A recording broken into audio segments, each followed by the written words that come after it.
Hello, and welcome to Bitesized Audio on YouTube. I'm Simon Stanhope, actor, audiobook narrator, and curator of this channel. On the channel you can hear my narrations, more than 100 to date, and more to come, of classic short stories, mostly from the Victorian and Edwardian eras, including vintage ghost stories, detective stories, and other classic tales of mystery and suspense. To accompany the narrations, I've put a short profile of the authors in the video description, as well as some general background notes on the stories for those who'd like to know more.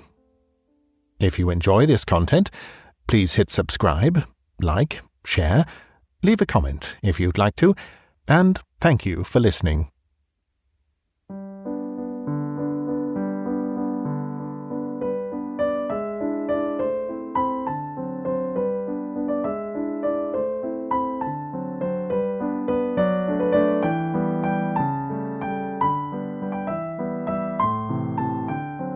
The Man with Two Beards by G.K. Chesterton. This tale was told by Father Brown to Professor Critic, the celebrated criminologist, after dinner at a club, where the two were introduced to each other as sharing a harmless hobby of murder and robbery. But, as Father Brown's version rather minimized his own part in the matter, it is here retold in a more impartial style. It arose out of a playful passage of arms, in which the professor was very scientific, and the priest rather sceptical. "My good sir," said the professor in remonstrance, "don't you believe that criminology is a science?" "I'm not sure," replied Father Brown. "Do you believe that hagiology is a science?" "What's that?" asked the specialist sharply. "No, it's not the study of hags, and has nothing to do with burning witches," said the priest, smiling. "It's the study of holy things, saints and so on. You see, the Dark Ages tried to make a science about good people, but our own humane and enlightened age is only interested in a science about bad ones. Yet I think our general experience is that every conceivable sort of man has been a saint, and I suspect you will find, too, that every conceivable sort of man has been a murderer." "Well, we believe murderers can be pretty well classified," observed Critic. "The list sounds rather long and dull, but I think it's exhaustive. First, all killing can be divided into rational and irrational, and we'll take the last first, because they are much fewer. There is such a thing as homicidal mania, or love of butchery in the abstract. There is such a thing as irrational antipathy, though it's very seldom homicidal. Then we come to the true motives. Of these, some are less rational in the sense of being merely romantic and retrospective. Acts of pure revenge are acts of hopeless revenge. Thus, a lover will sometimes kill a rival he could never supplant, or a rebel assassinate a tyrant after the conquest is complete. But, more often, even these acts have a rational explanation. They are hopeful murders. They fall into the larger section of the second division, of what we may call prudential crimes. These, again, fall chiefly under two descriptions. A man kills either in order to obtain what the other man possesses, either by theft or inheritance, or to stop the other man from acting in some way, as in the case of killing a blackmailer or a political opponent, or, in the case of a rather more passive obstacle, a husband or wife whose continued functioning as such interferes with other things. We believe that classification is pretty thoroughly thought out, and properly applied covers the whole ground. But I'm afraid that it perhaps sounds rather dull. I hope I'm not boring you." "Not at all," said Father Brown. "If I seemed a little absent-minded, I must apologize. The truth is, I was thinking of a man I once knew. He was a murderer, But I can't see where he fits into your museum of murderers. He was not mad, nor did he like killing. He did not hate the man he killed. He hardly knew him, and certainly had nothing to avenge on him. The other man did not possess anything that he could possibly want. The other man was not behaving in any way which the murderer wanted to stop. The murdered man was not in a position to hurt or hinder or even affect the murderer in any way. There was no woman in the case. There were no politics in the case. This man killed a fellow creature who was practically a stranger, and that for a very strange reason, which is possibly unique in human history. And so, in his own more conversational fashion, he told the story. The story may well begin in a sufficiently respectable setting, at the breakfast table of a worthy, though wealthy, suburban family named Banks, where the normal discussion of the newspaper had, for once, been silenced by the discussion about a mystery nearer home. Such people are sometimes accused of gossip about their neighbours, but they are in that matter almost inhumanly innocent. Rustic villagers tell tales about their neighbours, true and false. But the curious culture of the modern suburb will believe anything it is told in the papers about the wickedness of the Pope, or the martyrdom of the King of the Cannibal Islands, and, in the excitement of these topics, never knows what is happening next door. In this case, however, the two forms of interest actually coincided in a coincidence of thrilling intensity. Their own suburb had actually been mentioned in their favourite newspaper. It seemed to them like a new proof of their own existence when they saw the name in print. It was almost as if they had been unconscious and invisible before, and now they were as real as the King of the Cannibal Islands. It was stated in the paper that a once famous criminal, known as Michael Moonshine, and many other names that were presumably not his own, had recently been released after a long term of imprisonment for his numerous burglaries, that his whereabouts was being kept quiet, but that he was believed to have settled down in the suburb in question, which we will call for convenience Chisham. A resume of some of his famous and daring exploits and escapes was given in the same issue. For it is a character of that kind of press, intended for that kind of public, that it assumes that its readers have no memories.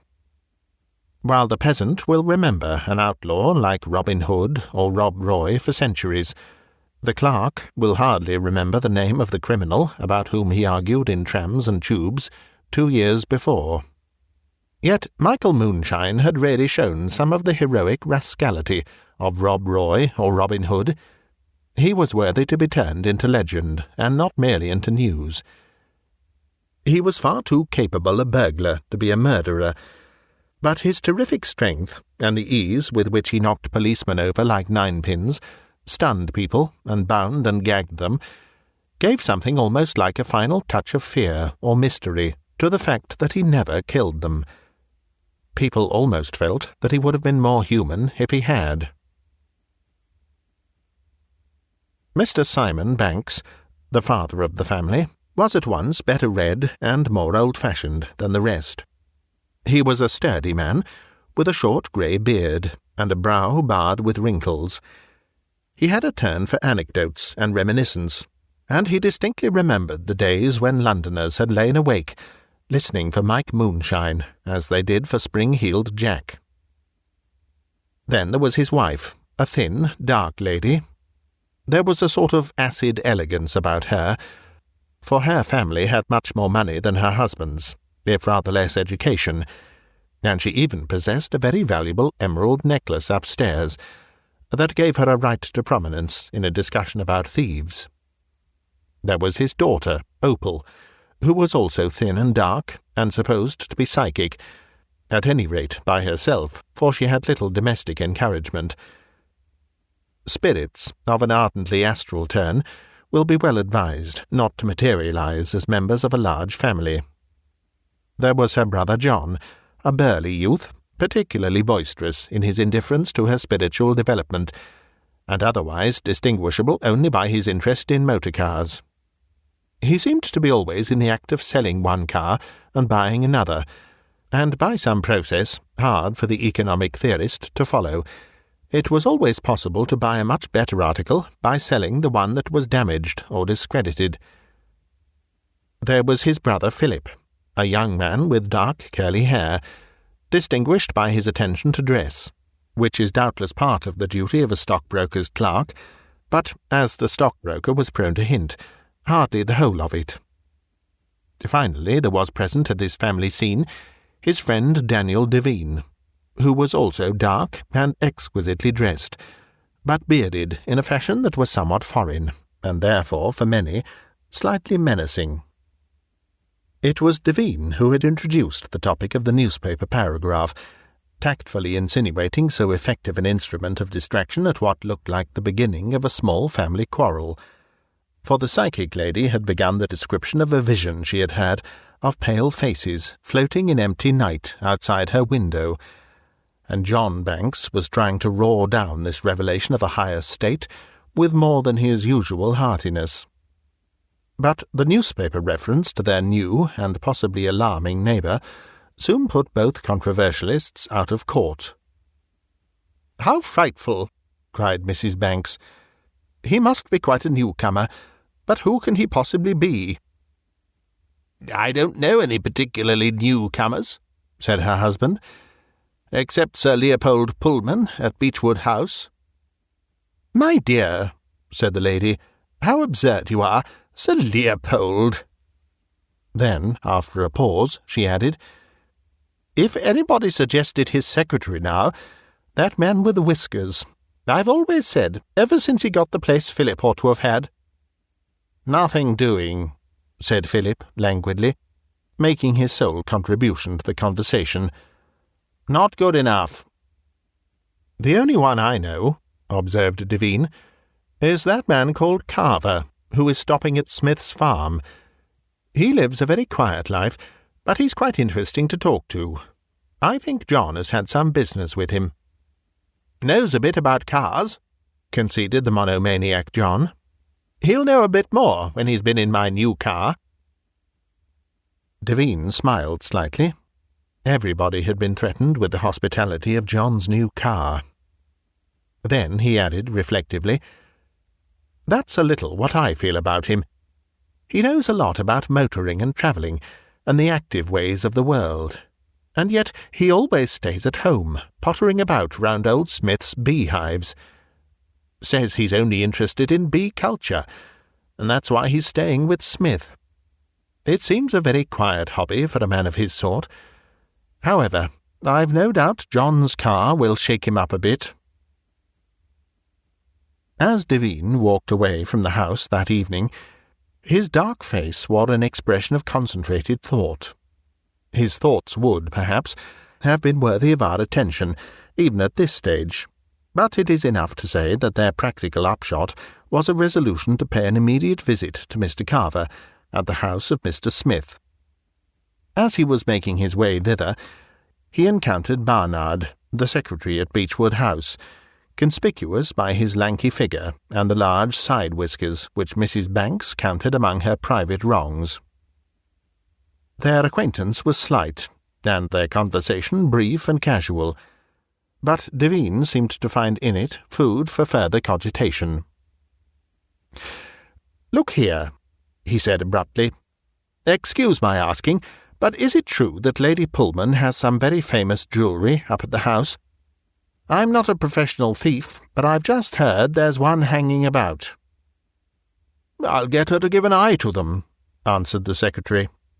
"To tell the truth, I ventured to warn her about them already myself. I hope she has attended to it." As they spoke, there came the hideous cry of a motor horn just behind, and John Banks came to a stop beside them, radiant at his own steering wheel. When he heard of Devine's destination, he claimed it as his own, though his tone suggested rather an abstract relish for offering people a ride. The ride was consumed in continuous praises of the car, now mostly in the matter of its adaptability to weather. "Shuts up tight as a box," he said, "and opens as easy as opening your mouth." Devine's mouth at the moment did not seem so easy to open, and they arrived at Smith's farm to the sound of a soliloquy. Passing the outer gate, Devine found the man he was looking for without going into the house. The man was walking about in the garden with his hands in his pockets, wearing a large, limp straw hat, a man with a long face and a large chin. The wide brim cut off the upper part of his face with a shadow that looked a little like a mask.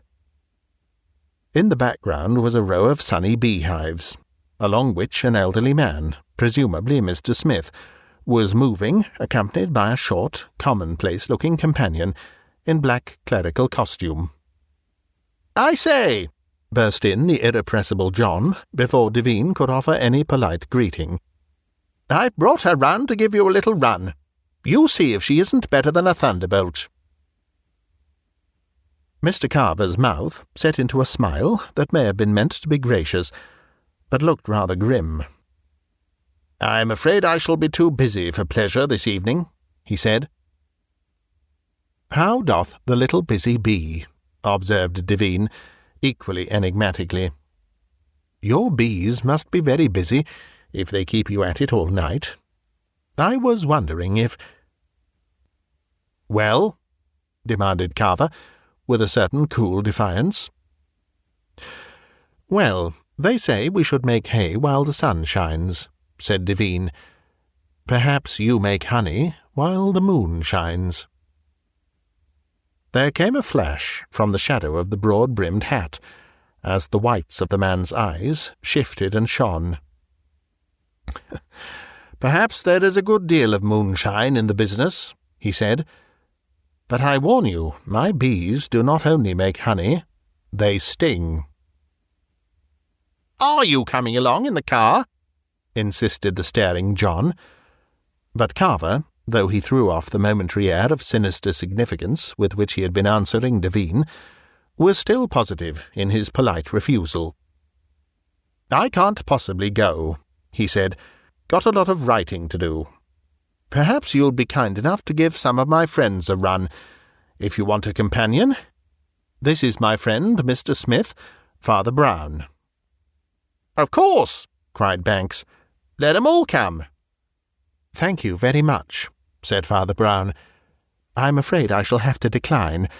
I've got to go on to benediction in a few minutes." "Mr. Smith is your man, then?" said Carver, with something almost like impatience. "I'm sure Smith is longing for a motor ride." Smith, who wore a broad grin, bore no appearance of longing for anything. He was an active little old man, with a very honest wig, one of those wigs that look no more natural than a hat. Its tinge of yellow was out of keeping with his colourless complexion. He shook his head, and answered with amiable obstinacy, "I remember I went over this road 10 years ago, in one of those contraptions. Came over in it from my sister's place at Holmgate, and never been over that road in a car since. It was rough going, I can tell you." 10 years ago?" scoffed John Banks. 2,000 years ago you went in an ox wagon. Do you think cars haven't changed in 10 years? And roads too, for that matter. In my little bus you don't know the wheels are going round. You think you're just flying." "I'm sure Smith wants to go flying," urged Carver. "It's the dream of his life. Come, Smith, go over to Holmgate and see your sister. You know you ought to go and see your sister.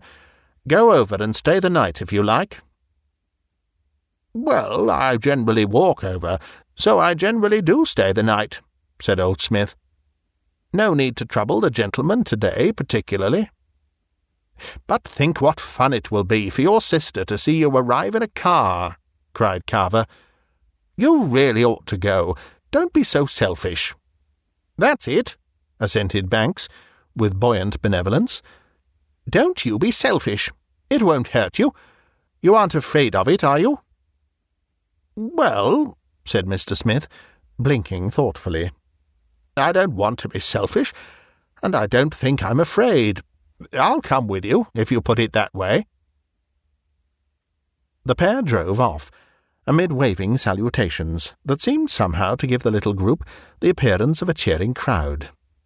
Yet Devine and the priest only joined in out of courtesy, and they both felt it was the dominating gesture of their host that gave it its final air of farewell. The detail gave them a curious sense of the pervasive force of his personality. The moment the car was out of sight, he turned to them with a sort of boisterous apology and said, "Well." He said it with that curious heartiness which is the reverse of hospitality.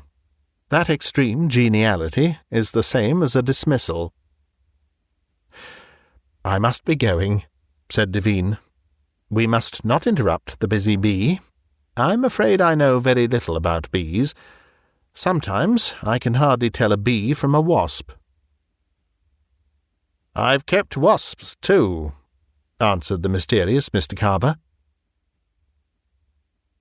When his guests were a few yards down the street, Devine said, rather impulsively, to his companion, "Rather an odd scene, that, don't you think?"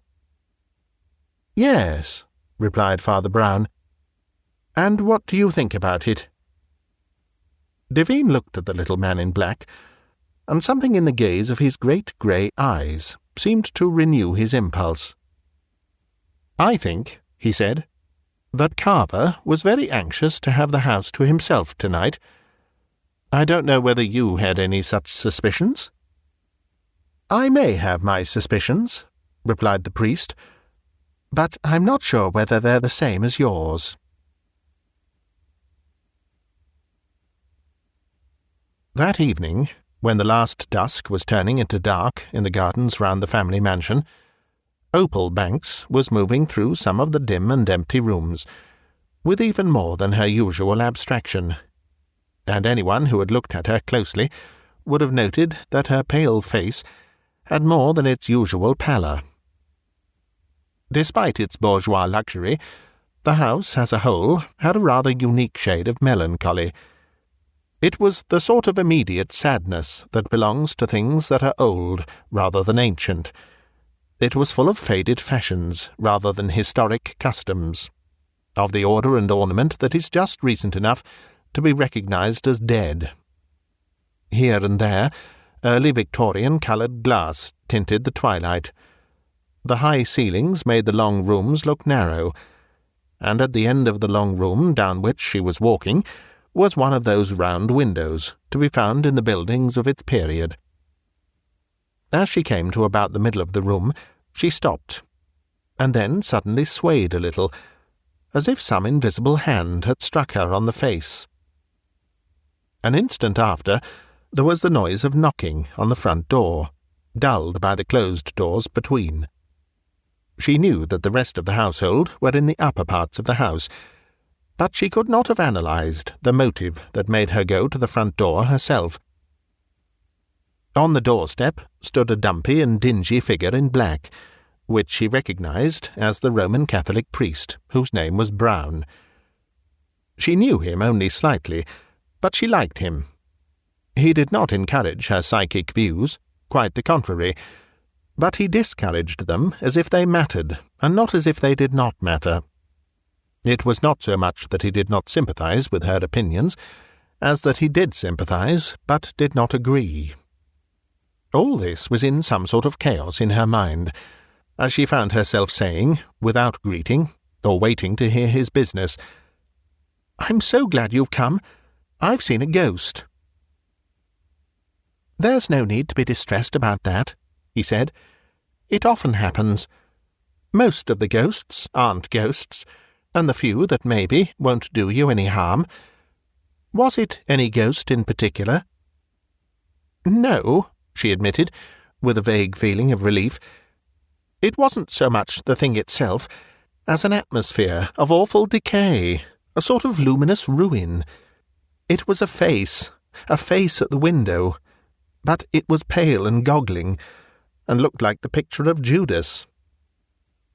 "Well," "Some people do look like that," reflected the priest, "and I dare say they look in at windows sometimes.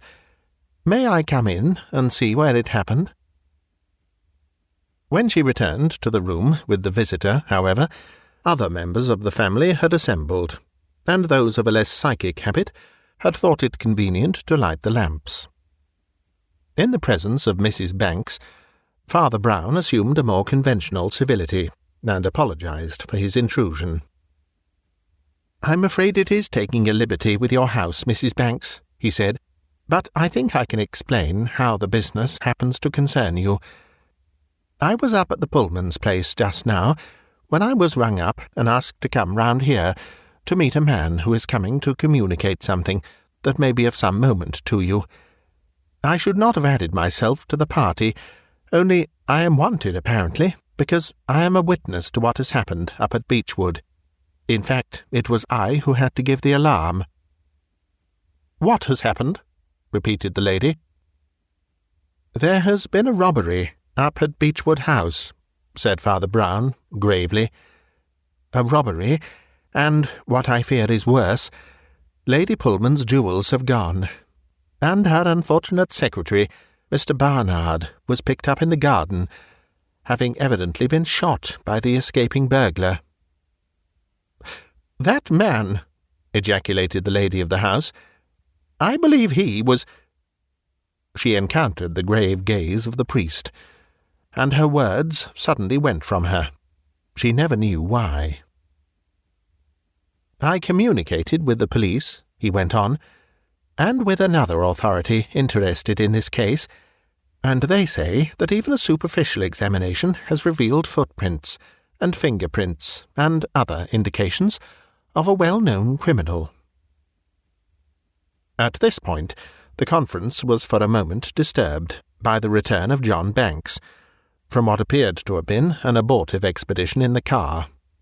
Old Smith seemed to have been a disappointing passenger, after all. "Funked it, after all, at the last minute," he announced with noisy disgust. "Bolted off while I was looking at what I thought was a puncture. Last time I'll take one of these yokels." But his complaints received small attention in the general excitement that gathered round Father Brown and his news. "Somebody will arrive in a moment," went on the priest, with the same air of weighty reserve, "who will relieve me of this responsibility. When I have confronted you with him, I shall have done my duty as a witness in a serious business. It only remains for me to say that a servant up at Beechwood House told me that she had seen a face at one of the windows." "I saw a face," said Opal, "at one of our windows." "Oh, you were always seeing faces," said her brother John, roughly. "It is as well to see facts, even if they are faces," said Father Brown, equably. "And I think the face you saw—" Another knock at the front door sounded through the house, and a minute afterwards the door of the room opened, and another figure appeared. Devine half rose from his chair at the sight of it. It was a tall, erect figure, with a long, rather cadaverous face, ending in a formidable chin. The brow was rather bald, and the eyes bright and blue, which Devine had last seen obscured with a broad straw hat. "Pray, don't let anybody move," said the man called Carver, in clear and courteous tones. But to Devine's disturbed mind, the courtesy had an ominous resemblance to that of a brigand who holds a company motionless with a pistol. "Please sit down, Mr. Devine," said Carver, "and, with Mrs. Banks's permission, I will follow your example. My presence here necessitates an explanation. I rather fancy you suspected me of being an eminent and distinguished burglar." "I did," said Devine, grimly. "As you remarked," said Carver, "it is not always easy to know a wasp from a bee." After a pause, he continued, "I can claim to be one of the more useful, though equally annoying, insects. I am a detective, and I have come down to investigate an alleged renewal of the activities of the criminal calling himself Michael Moonshine.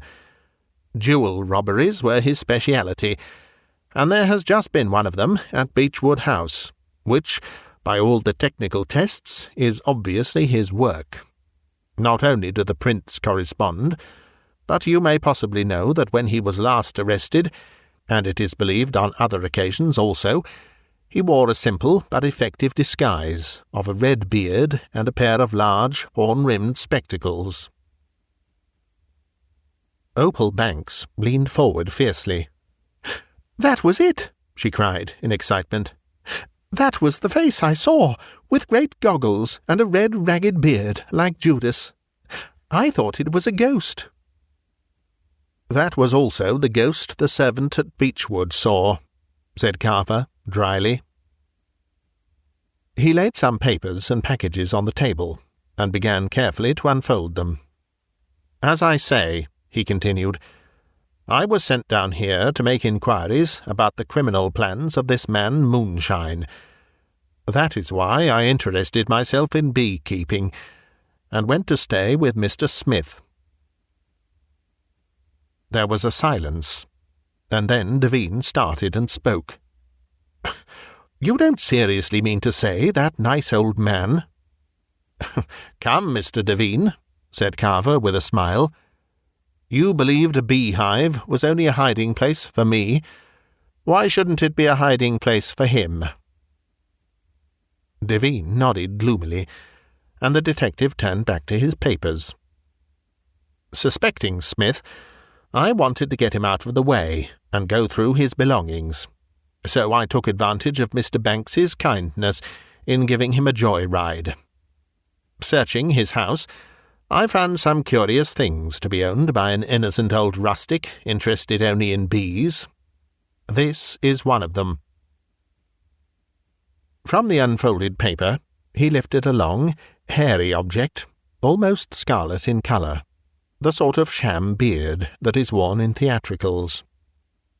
Beside it lay an old pair of heavy, horn-rimmed spectacles. "But I also found something," continued Carver, "that more directly concerns this house, and must be my excuse for intruding tonight. I found a memorandum, with notes of the names and conjectural value of various pieces of jewellery in the neighbourhood. Immediately after the note of Lady Pullman's tiara was the mention of an emerald necklace belonging to Mrs. Banks. Mrs. Banks, who had hitherto regarded the invasion of her house with an air of supercilious bewilderment, suddenly grew attentive. Her face suddenly looked 10 years older and much more intelligent. But before she could speak, the impetuous John had risen to his full height, like a trumpeting elephant. "And the tiara's gone already," he roared. "And the necklace. I'm going to see about that necklace." "Not a bad idea," said Carver, as the young man rushed from the room. "Though, of course, we've been keeping our eyes open since we've been here. Well, it took me a little time to make out the memorandum, which was in cipher, and Father Brown's telephone message from the house came as I was near the end. I asked him to run round here first with the news, and I would follow. And so—" His speech was sundered by a scream. Opal was standing up and pointing rigidly at the round window. "There it is again!" she cried. For a moment they all saw something that cleared the lady of the charges of lying and hysteria not uncommonly brought against her. Thrust out of the slate-blue darkness without, the face was pale, or, perhaps, blanched by pressure against the glass, and the great glaring eyes, encircled as with rings, gave it rather the look of a great fish out of the dark blue sea, nosing at the porthole of a ship. But the gills or fins of the fish were a coppery red. They were, in truth, fierce red whiskers, and the upper part of a red beard. The next moment it had vanished, Devine had taken a single stride towards the window, when a shout resounded through the house, a shout that seemed to shake it. It seemed almost too deafening to be distinguishable as words, yet it was enough to stop Devine in his stride, and he knew what had happened. "Necklace gone!" shouted John Banks, appearing huge and heaving in the doorway, and almost instantly vanishing again with the plunge of a pursuing hound. "Thief was at the window just now," cried the detective, who had already darted to the door, following the headlong John, who was already in the garden. "Be careful," wailed the lady. "They have pistols and things." "So have I," boomed the distant voice of the dauntless John out of the dark garden. Devine had indeed noticed, as the young man plunged past him, that he was defiantly brandishing a revolver, and hoped there would be no need for him to so defend himself. But even as he had the thought, came the shock of two shots, as if one answered the other, and awakened a wild flock of echoes in that still suburban garden. They flapped into silence. "Is John dead?" asked Opal, in a low, shuddering voice. Father Brown had already advanced deeper into the darkness, and stood with his back to them, looking down at something. It was he who answered her. "No," he said. "It is the other." Carver had joined him, and for a moment the two figures, the tall and the short, blocked out what view the fitful and stormy moonlight would allow. Then they moved to one side, and the others saw the small, wiry figure lying slightly twisted, as if with its last struggle. The false red beard was thrust upwards, as if scornfully at the sky, and the moon shone on the great sham spectacles of the man who had been called Moonshine. "What an end," muttered the detective, Carver. "After all his adventures, to be shot almost by accident by a stockbroker in a suburban garden." The stockbroker himself naturally regarded his own triumph with more solemnity, though not without nervousness.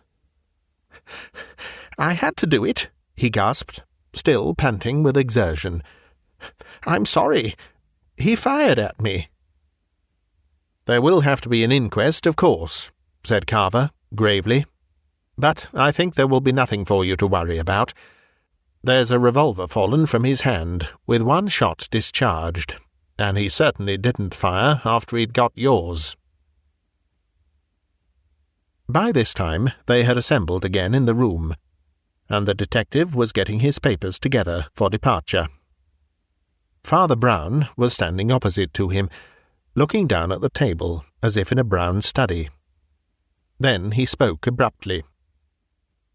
"Mr. Carver, you have certainly worked out a very complete case, in a very masterly way.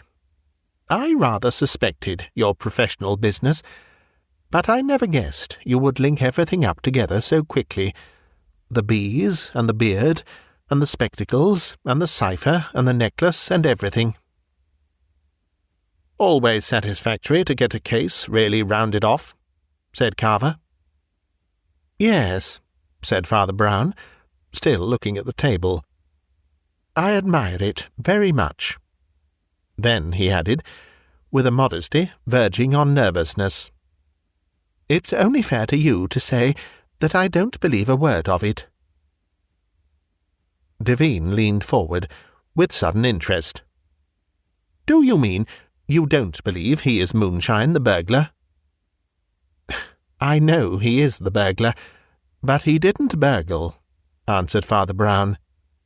"I know he didn't come here, or to the great house, to steal jewels, or get shot getting away with them. Where are the jewels?" "Where they generally are in such cases," said Carver. "He's either hidden them, or passed them on to a confederate. This was not a one-man job. Of course, my people are searching the garden and warning the district." "Perhaps," suggested Mrs. Banks, "the Confederate stole the necklace while Moonshine was looking in at the window." "Why was Moonshine looking in at the window?" asked Father Brown quietly. "Why should he want to look in at the window?" "Well, what do you think?" cried the cheery John. "I think," said Father Brown, "that he never did want to look in at the window." "Then why did he do it?" demanded Carver. "What's the good of talking in the air like that? We've seen the whole thing, acted before our very eyes." "I've seen a good many things acted before my eyes that I didn't believe in," replied the priest. "So have you, on the stage and off." "Father Brown," said Devine, with a certain respect in his tones, "will you tell us why you can't believe your eyes?"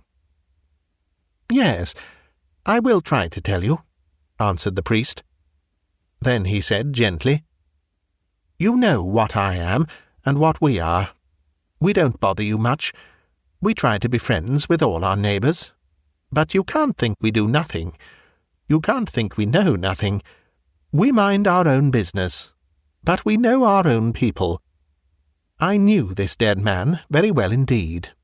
I was his confessor and his friend. So far as a man can, I knew his mind when he left that garden today, and his mind was like a glass hive full of golden bees. It's an understatement to say his reformation was sincere. He was one of those great penitents who manage to make more out of penitence than others can make out of virtue. I say I was his confessor, but, indeed, it was I who went to him for comfort. It did me good to be near so good a man. And when I saw him lying there dead in the garden, it seemed to me as if certain strange words that were said of old were spoken over him aloud in my ear. They might well be, for if ever a man went straight to heaven, it might be he." "Hang it all," said John Banks, restlessly. "After all, he was a convicted thief." "Yes," said Father Brown, "and only a convicted thief has ever in this world heard that assurance, 'This night shalt thou be with me in paradise.'" Nobody seemed to know what to do with the silence that followed, until Devine said, abruptly at last, "Then how in the world would you explain it all?" The priest shook his head. "I can't explain it at all, just yet," he said simply. "I can see one or two odd things, but I don't understand them. As yet I've nothing to go on to prove the man's innocence, except the man, but I'm quite sure I'm right." He sighed and put out his hand for his big black hat. As he removed it, he remained gazing at the table with rather a new expression, his round, straight-haired head cocked at a new angle. It was rather as if some curious animal had come out of his hat, as of out of the hat of a conjurer. But the others, looking at the table, could see nothing there but the detective's documents, and the tawdry old property beard and spectacles. "Lord bless us," muttered Father Brown. "And he's lying outside dead, in a beard and spectacles." He swung round suddenly upon Devine. "Here's something to follow up, if you want to know. Why did he have 2 beards?" With that, he bustled, in his undignified way, out of the room. But Devine was now devoured with curiosity, and pursued him into the front garden. "I can't tell you now," said Father Brown. "I'm not sure, and I'm bothered about what to do. Come round and see me tomorrow, and I may be able to tell you the whole thing. It may already be settled for me, And did you hear that noise?" "A motor car starting," remarked Devine. "Mr. John Banks's motor car," said the priest. "I believe it goes very fast." "He certainly is of that opinion," said Devine, with a smile. "It will go far, as well as fast, tonight," said Father Brown. "And what do you mean by that?" demanded the other. "I mean it will not return," replied the priest. "John Banks suspected something of what I knew from what I said. John Banks has gone, and the emeralds and all the other jewels with him." Next day, Devine found Father Brown moving to and fro in front of the row of beehives, sadly, but with a certain serenity. "I've been telling the bees," he said. "You know, one has to tell the bees. Those singing masons, building roofs of gold. What a line!" Then, more abruptly, "He would like the bees looked after." "I hope he doesn't want the human beings neglected when the whole swarm is buzzing with curiosity," observed the young man. "You were quite right when you said that Banks was gone with the jewels, but I don't know how you knew, or even what there was to be known." Father Brown blinked benevolently at the beehives and said, "One sort of stumbles on things, and there was one stumbling block at the start. I was puzzled by poor Barnard being shot up at Beechwood House. Now, even when Michael was a master criminal, he made it a point of honour, even a point of vanity, to succeed without any killing. It seemed extraordinary that when he had become a sort of saint, he should go out of his way to commit the sin he had despised when he was a sinner. The rest of the business puzzled me to the last. I could make nothing out of it, except that it wasn't true. Then I had a belated gleam of sense when I saw the beard and goggles, and remembered the thief had come in another beard with other goggles. Now, of course it was just possible that he had duplicates, but it was at least a coincidence that he used neither the old glasses nor the old beard, both in good repair. Again, it was just possible that he went out without them and had to procure new ones, but it was unlikely. There was nothing to make him go motoring with Banks at all. If he was really going burgling, he could have taken his outfit easily in his pocket. Besides, beards don't grow on bushes. He would have found it hard to get such things anywhere in the time. No, the more I thought of it, the more I felt there was something funny about his having a completely new outfit. And then the truth began to dawn on me by reason, which I knew already by instinct. He never did go out with Banks with any intention of putting on the disguise. He never did put on the disguise. Somebody else manufactured the disguise at leisure, and then put it on him." "Put it on him?" repeated Devine. "How the devil could they?" "Let us go back," said Father Brown, "and look at the thing through another window, the window through which the young lady saw the ghost." "The ghost?" repeated the other, with a slight start. "She called it the ghost," said the little man with composure, "and perhaps she was not so far wrong. It's quite true that she is what they call psychic. Her only mistake is in thinking that being psychic is being spiritual. Some animals are psychic. Anyhow, she is a sensitive, and she was right when she felt that the face at the window had a sort of horrible halo of deathly things." "You mean—" began Devine. "I mean it was a dead man who looked in at the window," said Father Brown. "It was a dead man who crawled round more than one house, looking in at more than one window. Creepy, wasn't it?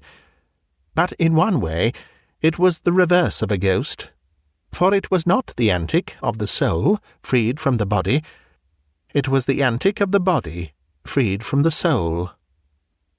He blinked again at the beehive, and continued, "But I suppose the shortest explanation is to take it from the standpoint of the man who did it. You know the man who did it, John Banks." "The very last man I should have thought of," said Devine. "The very first man I thought of," said Father Brown, "insofar as I had any right to think of anybody. My friend, there are no good or bad social types or trades. Any man can be a murderer, like poor John. Any man, even the same man, can be a saint, like poor Michael. But if there is one type that tends at times to be more utterly godless than another, it is that rather brutal sort of business-man. He has no social ideal, let alone religion. He has neither the gentleman's traditions nor the trade unionist's class loyalty. All his boasts about getting good bargains were practically boasts of having cheated people. His snubbing of his sister's poor little attempts at mysticism was detestable. Her mysticism was all nonsense, but he only hated spiritualism because it was spirituality. Anyhow, there's no doubt he was the villain of the piece. The only interest is in a rather original piece of villainy. It was really a new and unique motive for murder. It was the motive of using the corpse as a stage property, a sort of hideous doll or dummy. At the start, he conceived a plan of killing Michael in the motor, merely to take him home and pretend to have killed him in the garden. But all sorts of fantastic finishing touches followed quite naturally from the primary fact that he had at his disposal, in a closed car at night, the dead body of a recognized and recognizable burglar. He could leave his fingerprints and footprints. He could lean the familiar face against windows and take it away. You will notice that Moonshine ostensibly appeared and vanished, while Banks was ostensibly out of the room, looking for the emerald necklace.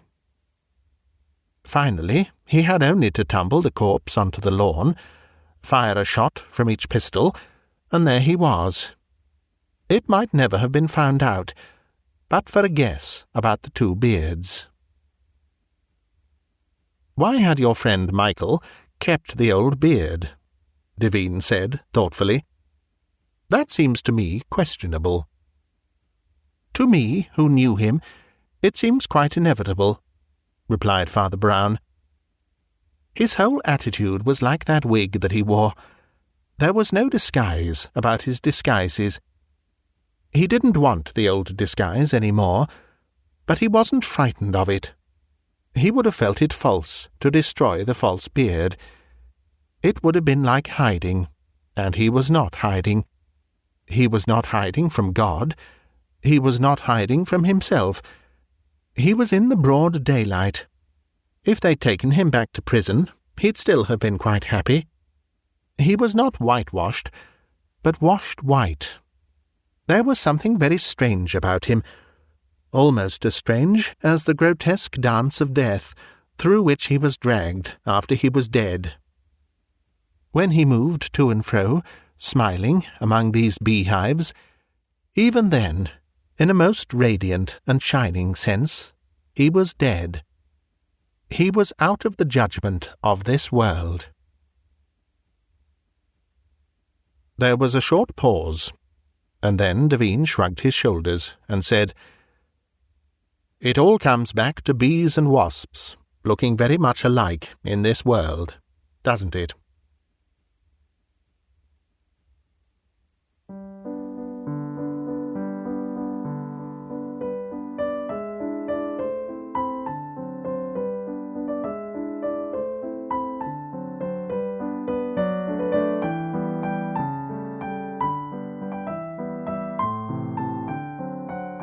You've been listening to a bite-sized audiobook, read by me, Simon Stanhope.